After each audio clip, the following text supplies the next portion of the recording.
Composition of function notes. Composition function. This is the process of combining two or more functions to create a new function. It is a process through which we substitute an entire function into another function. This can be done graphically or algebraically. Composition of functions is written as f of g of x or f of g of x. So these mean the exact same thing, two different ways to write it. That little circle right here just means composition. Typically, you'll see it like this, though. So let's look at it graphically. Notice here we have two graphs. We have the graph of f of x, and I'm going to color code them when I'm explaining it. So f of x and then g of x. Okay. Remember that f of x is equal to y. So when we say f of x or g of x, we're just talking about a function. So example 1, when we see our composition functions like this, we're always going to do the inside first. So the inside is g of negative 1. Okay, I'm going to go and do that for all the examples first. I'm only looking at the inside. And if it says g, I'm going to highlight it pink. If it says f, I'm going to highlight it green just to color code it with my graph. So this one is f of negative 2 on the inside. This is f of negative 1 on the inside. This is f of 0 on the inside. And then remember, when it's written like this, we're just going to rewrite it as g of f of 1. Okay, this is going to be f of negative 3. This is going to be g of 0, and this is going to be f of g of 4. So I'm going to go back and do my highlighting, and this is me just prepping my work before we go back. So the inside is f of 1, so I'm going to highlight it green. This is f of negative 1, highlight it green. I have g of 0 on the inside and g of 4 on the inside. So now I have them all color-coded.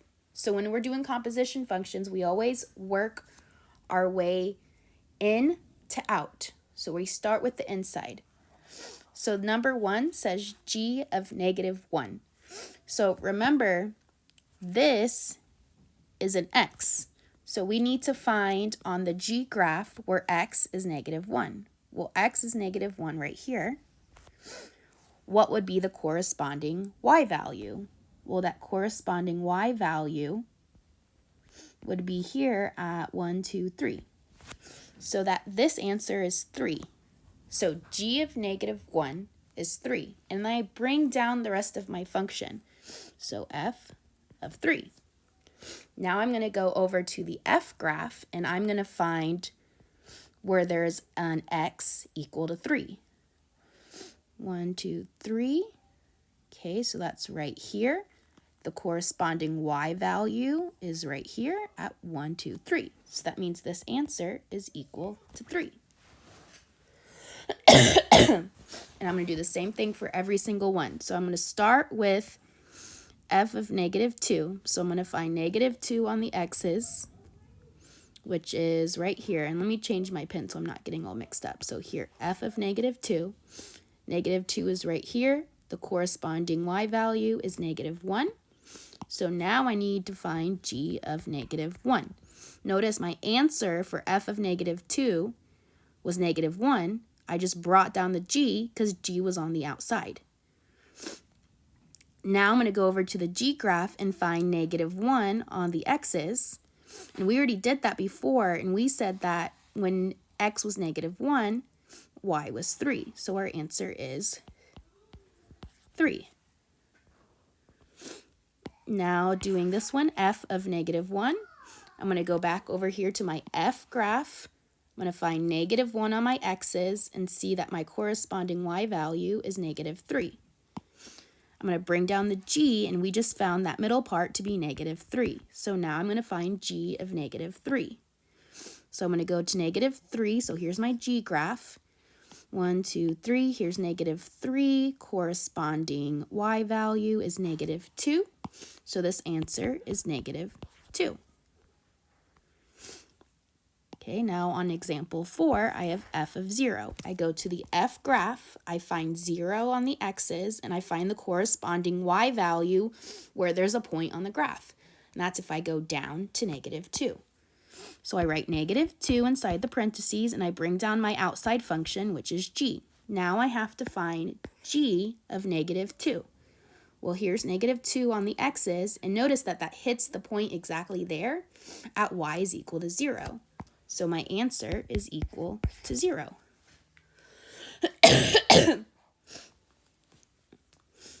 Same thing here.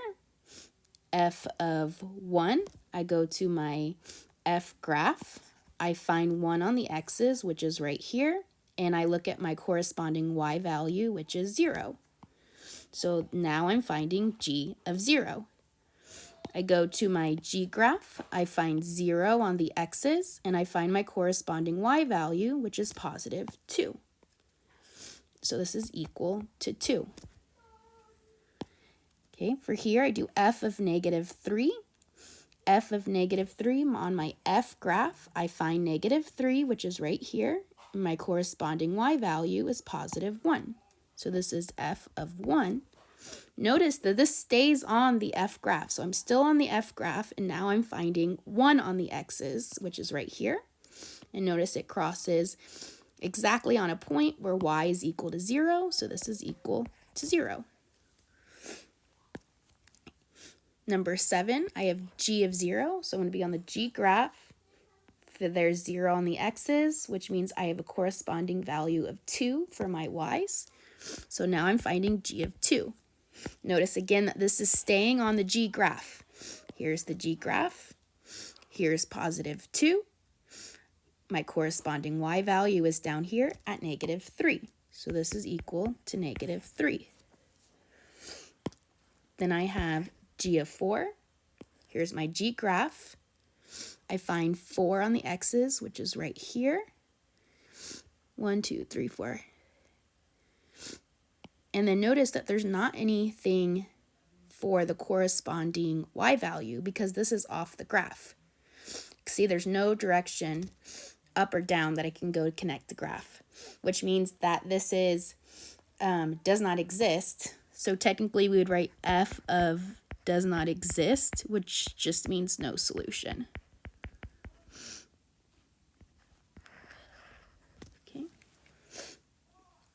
So that was on a graph.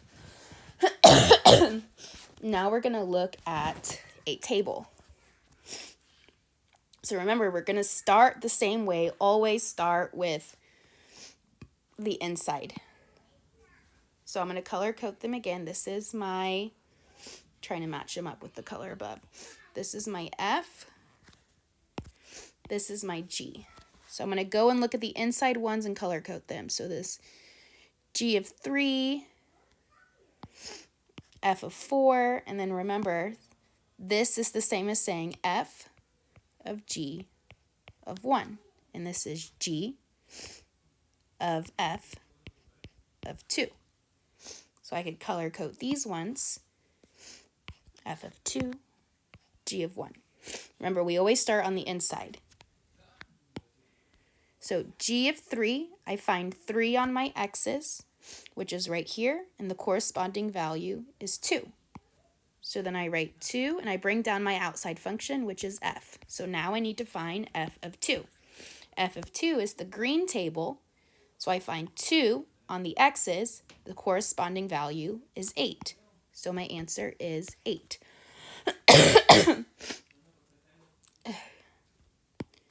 Number 10. F of 4, I go to my F table, which is green. I find 4 on the x's, and the corresponding value there is 1. So then I write 1, and I bring my outside function, which is g. Now I have g of 1. I go to my G table. I go to 1 on the x's, and the corresponding value here is 3. So my answer is 3. This one I have g of 1. I look at the table of g. I find 1 on the x's. My corresponding value is 3. So this is going to be f of 3. F of 3, I go to the f table.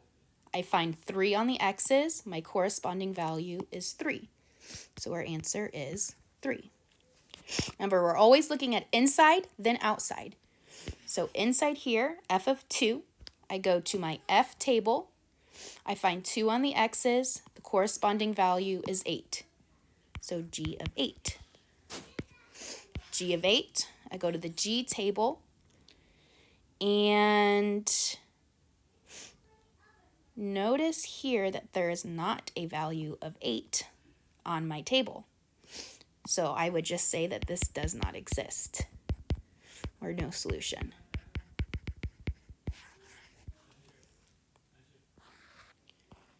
Okay, now let's do it algebraically.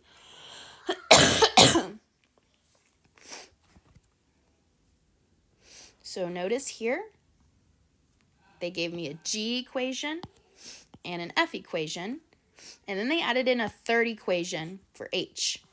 Oh, and a fourth equation for k. So anytime they mention f, g, h, or k, we're going to use the corresponding equations that go with those variables. So starting with the first one, this says f of g of negative 2. We always start with the inside.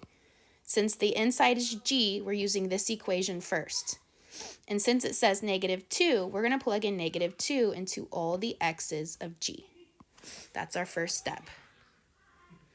So I have 2 of negative 2 squared minus 3 of negative 2 plus 1.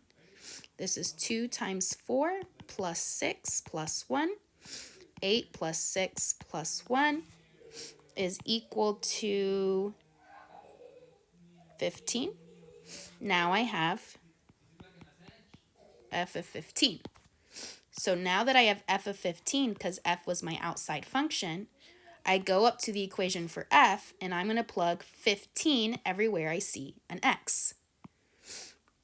So then I have negative 4 times 15 plus 9. Negative 4 times 15 is negative 60. Negative 60 plus 9 is negative 51. Okay, that's my answer. Okay, number 14. I start with the inside, which is h. This is my h equation. So anywhere I see an x, I'm going to plug in negative 2. So square root of negative 2 plus 2 is equal to the square root of 0, which is 0. So now I need to find k of 0. K of 0 goes with the k equation. So anywhere I see an x, I'm going to plug in a 0. So this is equal to 2 over 0, which does not exist, because remember, we cannot divide by 0. Okay, since we cannot divide by 0, this does not exist, so there's no solution. And again, that's because of this right here. We cannot divide by 0. Number 15, we have h of g of 1. Remember, this is h of g of 1. We can write that in two separate ways. So my first thing that I'm finding is plugging in 1 for my g equation. So g is up here. Anywhere I see an x, I'm going to put a 1. So I have 2 times 1 squared minus 3 times 1 plus 1. So that's 2 times 1 minus 3 plus 1. 2 minus 3 plus 1, which is equal to negative 1 plus 1, which equals 0. So now I'm doing h of 0. Again, h of 0 means I use my h equation. So this is equal to the square root of 0 plus 2, which is equal to the square root of 2. That's my answer. I'm going to leave it in radical form unless it tells me to turn it into a decimal. Okay. Number 16 says k of f of 10. So this is k of f of 10, which means I look at the inside first. So this is f of 10. I'm going to find my f equation, and anywhere I see an x, I'm going to plug a 10. So I have negative 4 times 10 plus 9 is equal to negative 40 plus 9, which equals to negative 31. Now I have k of negative 31 because k was my outside function.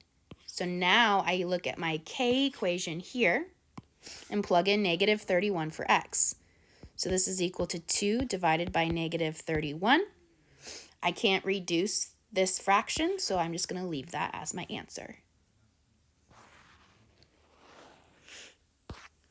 Okay. Number 17, I have g of f of x. Notice in these ones that they don't give us an x value to plug in. So what this means is this wants us to plug in the function f of x into the function g of x. So if we recall, f of x, I'm going to write it again, f of x is equal to negative 4x plus 9, and g of x is equal to 2x squared minus 3x plus 1. So what I'm going to do is I'm going to end up plugging in this equation. This equation anywhere I see an x in the g of x equation. So this entire thing is going to get plugged in to each of the x's here. So I have 2 times, instead of x, I'm going to write negative 4x plus 9 squared minus 3 times negative 4x plus 9 plus 1. Okay. Since this first part's being squared, this is the same as saying 2 times negative 4x plus 9 times negative 4x plus 9. And then I'm just going to bring everything else down. So all we're doing here is we're not going to be able to solve for x. We're just simplifying this expression. So first I'm going to FOIL these together. And so I have 16x squared minus 36x minus 36x plus 81, all being multiplied by 2. So I have 32x squared minus 36 and 36, 72. So minus 72x minus 72x plus 162. So that's this part right here that I simplified. This next part over here, I'm going to distribute that negative 3 to get rid of those parentheses and bring it down here. So that's going to give me plus 12x minus 27, bring down that plus 1. Now I'm just going to combine like terms. So I have 3x squared, negative 72x, negative 72x, and 12x, and then 162, negative 27, and positive 1. So that just brings down the positive 32x squared.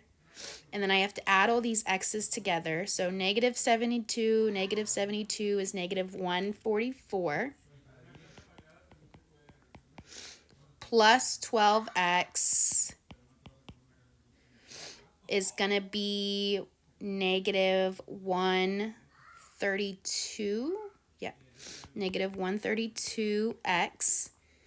And then combining 162 minus 27 plus 1 gives me 136. That's my answer. So notice when we're not given an x value and we're plugging one equation into another, we're just going to get another equation. Okay, last one, number 18. Let's remember what our equations are. So this says g of h of x. We know g of x is equal to 2x squared minus 3x plus 1. And h of x is equal to square root of x plus 2. And this wants us to take h of x and plug it into g. So I'm taking h of x and plugging it anywhere I see an x in the g of x function. So this gives me 2 instead of x. I'm going to put the square root of x plus 2 squared minus 3 times the square root of x plus 2 plus 1. So anywhere there was an x, I replaced it with the square root of x plus 2. Okay. We know that the square root and a square cancels out. So this is just going to be 2 times x plus 2. And then that negative 3 we can distribute. Actually, let's just write it in front of it. So it would be negative 3 square roots of x plus 2 plus 1. And so then I distribute the 2, so 2x plus 4. Bring this down, negative 3 square roots of x plus 2 plus 1. And now I'm just combining like terms. So I have 2x minus 3 times the square root of x plus 2 plus 5. That's my answer.